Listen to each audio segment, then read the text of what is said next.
সুপ্রিয় দর্শক আসসালামু আলাইকুম। আজকে রেসিপিতে স্বাগতম জানাচ্ছি। আজকে মজাদার একটি ভর্তার রেসিপি নিয়ে চলে আসলাম।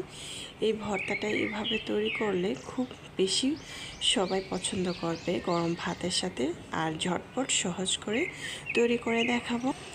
প্রথমে কাঁঠালের বিচিগুলো ভালোভাবে শুকিয়ে নিয়েছি, তারপরে একটি প্যানের মধ্যে দিয়ে দিলাম। প্যানটা হালকা গরম করে নিয়েছি। এখন এগুলো চুলার আঁচ কমিয়ে দিয়ে এটাকে ভেজে নেব। আপনারা চাইলে কিন্তু কাঁঠালের বিচিটা সিদ্ধ করেও নিতে পারেন, তবে ভাজলে ভর্তাটা খেতে কিন্তু অনেক ভালো লাগে। আর অবশ্যই চুলার আঁচ কমিয়ে দিয়ে বিচিটাকে ভাজার চেষ্টা করবেন। প্রথমে চুলার আঁচ বাড়িয়ে দিয়ে ভাজবেন, তারপরে চুলার আঁচ কমিয়ে দিবেন। তারপরে দেখবেন যে এটা ভিতর থেকে নরম হয়ে আসছে। তারপর আমি এটাকে উঠিয়ে ঠান্ডা করে নেব। আমার কিন্তু এটা ভাজা হয়ে গিয়েছে। তারপর একটি প্যানের মধ্যে সরিষার তেল দিয়েছি 1 টেবিল চামচ। তারপরে শুকনো মরিচগুলো একটু ভেজে নিচ্ছি। দেখতে পাচ্ছেন চুলার আঁচ কমিয়ে দিয়ে শুকনো মরিচ ভাজতে হবে, নাহলে পুড়ে যাবে, কিন্তু ক্রিস্পি হবে না শুকনো মরিচটা।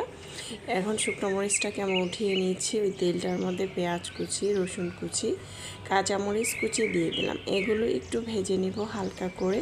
যখন হালকা ব্রাউন কালার হয়ে আসবে তখন আমি পেঁয়াজটাকে উঠিয়ে নেব। এই তো আমি উঠিয়ে নিয়েছি। দেখতে পাচ্ছেন মরিচটা খুব সুন্দর ক্রিস্পি হয়েছে।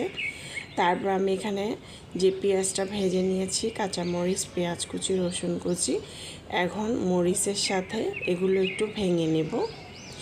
আমি যেভাবে তৈরি করে দেখাচ্ছি এভাবে আপনারা তৈরি করতে পারেন। ভর্তাটা খেতে কিন্তু অনেক মজা হয়েছিল। তারপরে একসাথে ভেঙে নিচ্ছি, সাথে লবণ দিয়েছি সামান্য একটু পরিমাণ, বিট লবণও দিয়েছি, সরিষার তেলও এখানে দিয়েছি, তারপরে ধনেপাতা কুচিও এখানে দিয়ে তারপর সুন্দর করে একসাথে মেখে নিচ্ছি। দেখতে পাচ্ছেন মরিচটাকে ভালোভাবে এটাকে মেখে নিতে হবে। তারপরে আমি কাঁঠালের বিচিগুলো একটু ছেঁচে নিয়েছি পাটায়। আপনারা চাইলে ব্লেন্ডারে ব্লেন্ড করেও নিতে পারেন। আবার যদি আপনারা সিদ্ধ করে নেন তাহলে কিন্তু হাত দিয়েই কিন্তু এটাকে আপনারা মেখে নিতে পারবেন, যদি সিদ্ধ করে নিতে পারেন সেক্ষেত্রে।